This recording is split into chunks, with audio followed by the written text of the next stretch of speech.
Ngerinya efek domino G20, pamor Anies tenggelam. Acara puncak G20 di Bali memang telah usai, tapi gaungnya masih terasa hingga kini.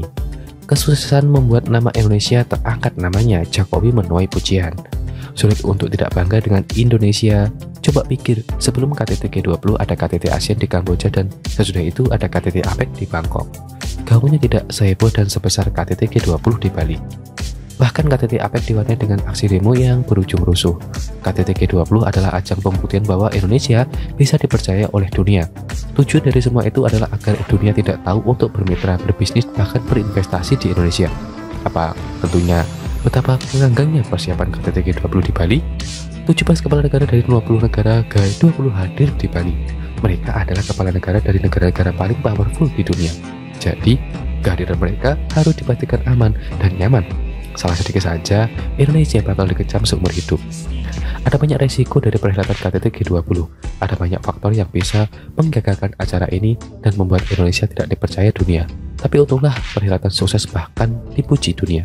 Pujian ini dilontar kepala negara yang hadir di antara Presiden Prancis Emmanuel Macron yang berterima kasih pada Presiden Jokowi atas seluruh kerja kerasnya. Presiden AS Joe Biden memuji Jokowi telah melakukan pekerjaan yang luar biasa. Bahkan Biden sebenarnya ingin meninggalkan KTT G20 pada hari pertama, tapi dia hadir di pertemuan puncak. Kepada Sandiaga Uno, Biden mengaku ingin tinggal lebih lama di Indonesia karena dia merasa seperti rumah dan tak mau pulang. PM Jepang Fumio Kishida juga menyampaikan penghargaan ke Presiden Jokowi atas perannya dalam presidensi G20. PM Inggris Rishi Sunak juga memuji Jokowi karena berhasil menggelar KTT G20. Dia menilai Indonesia berhasil menggelar pertemuan dengan hasil yang memuaskan di suatu situasi global penuh tantangan. Apresiasi juga datang dari Sekjen PBB Antonio Guterres. Dia menyebut Indonesia mampu memimpin dan mendorong dialog antar negara G20 di tengah ketegangan geopolitik yang memicu gejolak ekonomi. Ibarat kalau kita ingin menjual sesuatu, kita harus mendapat kepercayaan dari calon pembeli. Trust itu penting. Itulah yang ditawarkan Indonesia kepada kepala negara anggota G20. Begitu trust didapatkan, Indonesia pun menawarkan peluang investasi. Seperti yang tadi saya katakan, KTT G20 bukan sekedar gagasan-gagasan yang buang-buang uang, tapi ada banyak celah peluang yang luar biasa. Momentum presidensi Indonesia dalam KTT G20 dimanfaatkan dengan maksimal untuk mencari peluang kerjasama di investasi di berbagai sektor. Hasilnya sungguh luar biasa. Indonesia berhasil menggait Jepang, Inggris, dan Korsel dalam proyek pembangunan MRT di Jakarta. Bukan cuma itu saja, Indonesia dan Turki mendatangi kontrak kerjasama pembangunan jalan tol Trans Sumatera. Indonesia juga mendapat pendataan proyek berbasis energi terbarukan dalam mendukung pengembangan keindustrian listrik, teknologi transmisi energi menggunakan batu bara, dan lain-lain dari negara G7 senilai $20 atau sekitar 311 triliun rupiah. Pertamina dan Staudio Romco juga sepakat dalam kerjasama proyek penyediaan nitrogen dan amonia. Selain itu, Indonesia mengantongi komitmen investasi hingga $8 miliar atau setara 125 triliun rupiah sepanjang rangkaian acara G20.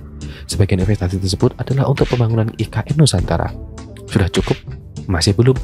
G20 memberi dampak sekitar 7,4 triliun rupiah terhadap produk domestik bruto Indonesia pada 2022. Konsumsi domestik yang diperkirakan naik sampai 1,7 triliun rupiah itu menyerap tenaga kerja hingga 33.000 orang.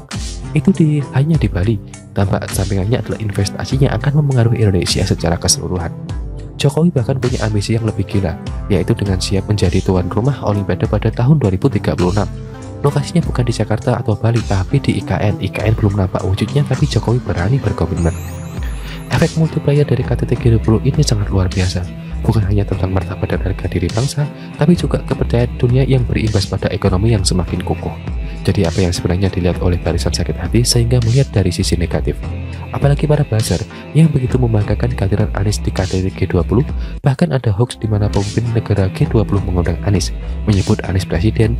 Joe Biden mendengarkan penjelasan Anies, Joe Biden terpukau, dan Anies jadi bintang utama di KTT G20. Itukah yang mau dibanggakan? Kesimpulannya, emas tetaplah emas kalau pasti sudah tahu mana yang emas dan mana yang bisa-bisanya, tapi dilapisi emas saja.